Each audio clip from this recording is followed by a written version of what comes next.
And Baker was able to get a shady win. She cheated to win. Fans were very upset. Not all. Some fans were very upset on Twitter. I can't believe they didn't put the belt on Thunder Rosa. What is wrong with this company? They booked that wrong. That's not how you're supposed to do it. When you have a match like this on pay-per-view, you pull the trigger. All this stuff. Do you ever notice when fans are disappointed with a result, they start to pretend that it was improperly booked or some horrible decision was made? No, the person you just wanted to win lost. Doesn't mean it was wrong. It just means you didn't get the outcome you wanted.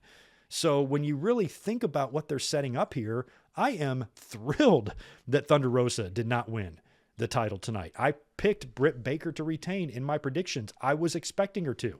Why?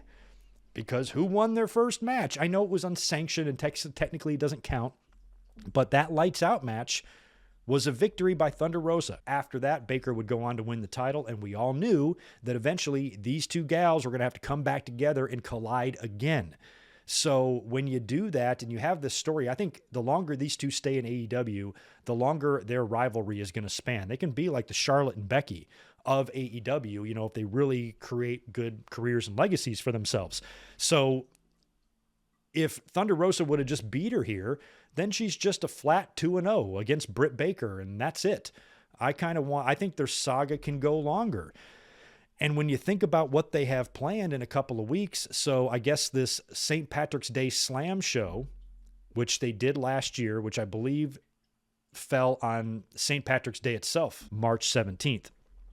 And that was where the lights out match took place, that Thunder Rosa won. So here with Britt Baker winning, they announced just a few minutes after this that they were going to have a match, I guess, this week on Dynamite between Layla Hirsch, who beat Chris Statlander on the buy-in, and Thunder Rosa.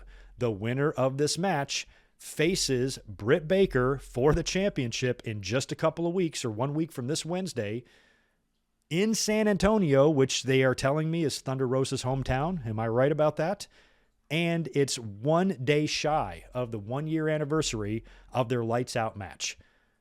That is what's called a cherry on top. That's what's called putting a bow on a beautiful year-long 3-match saga between two women that traded victories, and then one of them won the blow-off. It's pretty standard, typical wrestling booking overall in terms of the framework of it.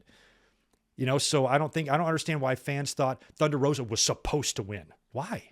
Britt's not supposed to get a win? I think Britt's supposed to get a win. Britt's even been pinned by Thunder Rosa in the lead up to a lot of this stuff, right?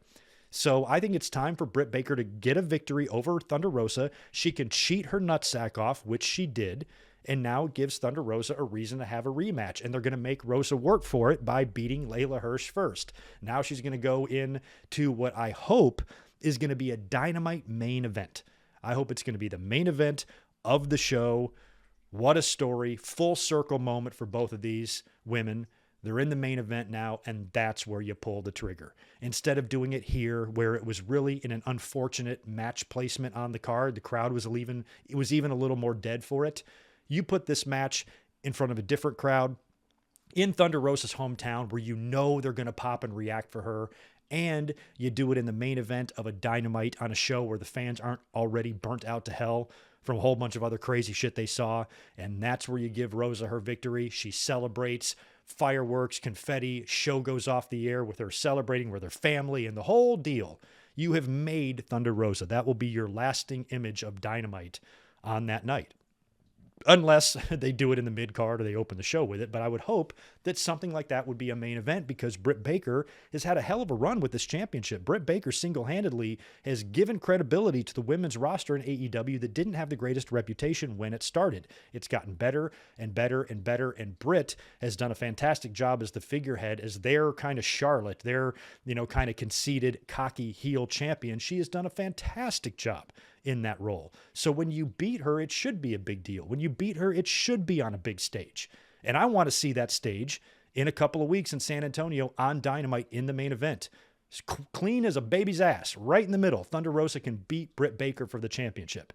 But to say that AEW made a huge mistake by not doing it here, I strongly disagree with that. I think they made the right call. So let's see what happens in a couple of weeks. Hey, if they don't wind up doing this and Britt continues to retain, then I'll be like, okay, that's a little weird. But We'll cross that bridge when we get to it. I expect Thunder Rosa to be AEW Women's Champion, and when it happens, I want it to be a very special moment for her. Not that tonight wouldn't have been special, but the match and the crowd energy felt down. And I think if you put this match in a different atmosphere, on a different show, in a different city, it's going to be a lot different in terms of the fan reaction to what they do.